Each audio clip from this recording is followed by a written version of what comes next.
International cricket అంపైరింగ్లో Kumara ధర్మసేనకి చాలా fair and accurate అంపైర్గా ఇయర్స్ ఆఫ్ ఎక్స్పీరియన్స్ ఉన్న అంపైర్గా పేరుంది.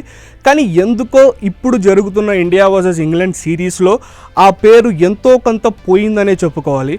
బెన్ స్టోక్స్ 5th టెస్ట్ ఆడకపోవడం, బెన్ స్టోక్స్ లేని లోటుని ఒక యంగ్ ప్లేయర్ అయిన ఆలీ పోప్తో ఇంగ్లాండ్ కవర్ చేసే ప్రయత్నం చేయడం, ఈ పరిస్థితులన్నీ ఒకసారి చూసుకున్నట్లయితే బెన్ స్టోక్స్ ఎందుకో కుమార ధర్మసేనని కొంచెం మావోడే చూసుకో కుమార అన్నట్టుగా ఉంది పరిస్థితి చూస్తుంటే. If you look at 2 instances, Kumara Dharmasena అంత ఫేర్ కాదేమో అనే డౌట్స్ ఫ్యాన్స్కి ఎక్కడో ఒక చోట తగిలిండొచ్చు. అసలు ఏం జరిగిందో ఒక్కసారి చూద్దాం. జాష్ టంగ్ బౌలింగ్లో Sai Sudharsan he was caught LBW. England వాళ్ళు అపీల్ చేయడానికి they were almost confident. DRS తీసుకుందామని ఆలీ పోప్కి ఆల్రెడీ ఫీల్డర్స్ అందరూ సజెస్ట్ చేస్తున్నారు. కరెక్ట్గా ఇదే సమయంలో Kumara Dharmasena who was the umpire అంటే బ్యాట్కి ఆల్రెడీ టచ్ అయ్యింది అని ఇంగ్లీష్ టీమ్కి సైగ చేయడం through his hands. It's not sitting right with Indian బ్యాట్స్మెనే కాకుండా Indian commentators like Sanjay Manjrekar వీళ్ళందరూ కూడా కుమార ధర్మసేనని క్రిటిసైజ్ చేస్తున్నారు. ఇలా ఇంగ్లాండ్కి ఎంతో కొంత బయాస్డ్గా, ఇంగ్లాండ్కి ఎంతో కొంత సపోర్ట్ ఇవ్వడం ఏమాత్రం కరెక్ట్ కాదు అని కుమార ధర్మసేనపై క్రిటిసిజమ్స్ వస్తున్నాయి.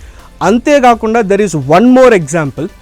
నిన్న ప్రసీద్ కృష్ణ జో రూట్ని అవుట్ చేసే ప్రయత్నంలో జో రూట్ని స్లెడ్జ్ చేశాడు. స్లెడ్జ్ చేయడం అంటే ఇంగ్లీష్ సైడో ఆస్ట్రేలియన్ క్రికెట్ సైడో చేసినట్లు కాదు. You are looking in great form అన్నాడు. Just that. అండ్ ఒక సర్కాస్టిక్ టోన్లో మాట్లాడడం వల్ల జో రూట్కి చాలా కోపం వచ్చింది. ఆ కోపంలో జో రూట్ తిరిగి ప్రసీద్ కృష్ణ పైన వర్బల్గా అటాక్ చేశాడు. ఇక్కడ ప్రసీద్ కృష్ణ ఒక ఇన్ఎక్స్పీరియన్స్డ్ బౌలర్, జో రూట్ అంత ఎక్స్పీరియన్స్ లేదు కాబట్టి ప్రసీద్ కృష్ణని కాపాడదామని కేఎల్ రాహుల్ ప్రసీద్ కృష్ణతో పాటు రావడం కుమార ధర్మసేనకి నచ్చలేదు.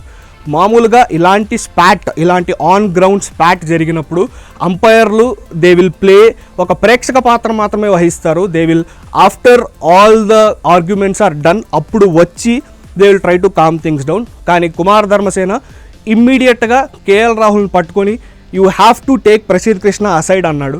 దీనికి కేఎల్ రాహుల్ కూడా కోపం వచ్చింది. అంటే మీరు మమ్మల్ని కేవలం బ్యాట్ బౌల్ అండ్ ఫీల్డింగ్ చేసి పక్కకి వెళ్ళిపోవాలని ఆలోచిస్తున్నారా అని కేఎల్ రాహుల్ కూడా కుమార ధర్మసేనకి గట్టిగానే చివాట్లు పెట్టాడు.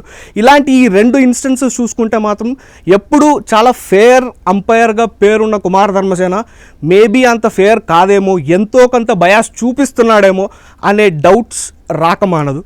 కుమార ధర్మసేన అంపైరింగ్ గురించి what do you think? Please share with us.